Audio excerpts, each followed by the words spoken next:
Akwụkwọ Jenesis isi nke 28. Aịzik wee kpọọ Jekọb gọzie ya, nye ya iwu sị ya, gị alụla nwunye sitere n'ụmụ ndị inyom Kenan.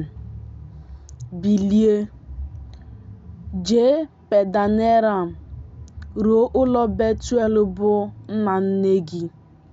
Si n'ebe ahụ lụtara onwe gị nwunye sitere n'ụmụ ndị inyom Leban, bụ nwanne nwoke nne gị.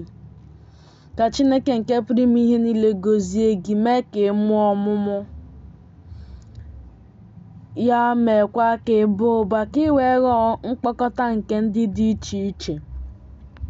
Ya nyekwa gị ngọzi Abraham, gị na mkpụrụ gị tinyere gị, ka ị wee nweta ala nke ọnọdụ ọbịa gị niile, nke Chineke nyere Abraham.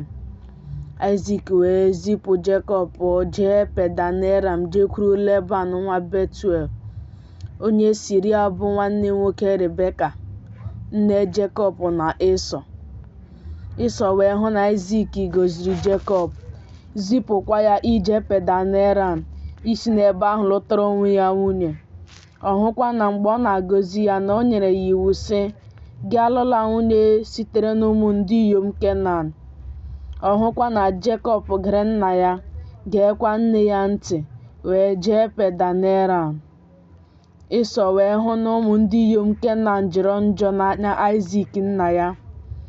Ịsọ wee jekwuru Ishmel, lụtara onwe ya Mahalat na nwunye, bụ nwaanyị Ishmel, bụ nwa nwaanyị Ishmel nwa Abraham, bụ nwanne nwaanyị Nebaiot, tinyere ndị inyom o nwere. Jekọb wee pụọ na Bịasheba na-eje Haran.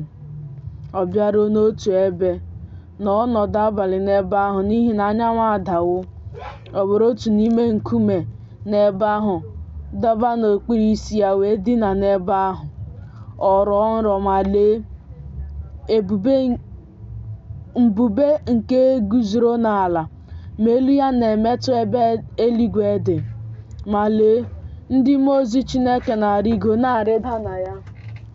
Ma lee, Jehova na-eguzo n'elu ya, sị, mụ onwe m bụ Jehova, Chineke nke Abraham nna gị, na Chineke nke Aịzik. Ala nke gị onwe gị na-edina n'elu ya, dị ka m ga-enye ya nyekwa mkpụrụ gị. Mkpụrụ gị ga-adịkwa ka aja ala. Ị ga-agbasa n'ụzọ ọdịda anyanwụ, na n'ụzọ ihu anyanwụ, na n'ụzọ ugwu, na n'ụzọ ndịda. A ga-agọzikwa agbụrụ niile nke eluigwe n'ime gị na n'ime mkpụrụ gị. Ma lee, mụ onwe m nọnyeere gị. M ga-edebekwa gị n'ebe ọ bụla ị na-eje.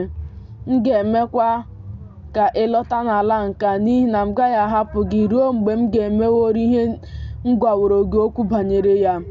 Jekọb wee teta n'ụra sị, n'ezie, Jehova nọ n'ebe a, ma mụ onwe m amaghị ya. Ọ tụọ egwu sị, lee, otu ebe a dị egwu nke ukwuu. Nke a abụghị ihe ọzọ ma ọ bụghị naanị ụlọ Chineke. Nke a bụkwa ọnụ ụzọ ama eluigwe. Jekọb ebilie n'isi ụtụtụ, were nkume ahụ nke ọ dọbara n'okpuru isi ya, doo ya ka ọ bụrụ ogidi.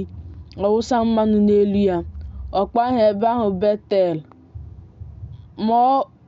Ma otu ọ dị, Luz bụ aha obodo ahụ na mbụ. Jekọb wee kwee nkwa sị, ọ bụrụ na Chineke ga-anọnyere m, debe m n'ụzọ a nke mụ onwe m na-eje, nye m nri ka m rie, na uwe ka m wee yie, m wee lọta n'ụlọ nna m n'udo, Jehova ga-abụkwara m Chineke. Nkume nke m dowere ka ọ bụrụ ogidi ga-abụkwa ụlọ Chineke. Ihe niile ị ga-enye m, aghaghịkwa m inye gị otu ụzọ n'ụzọ iri.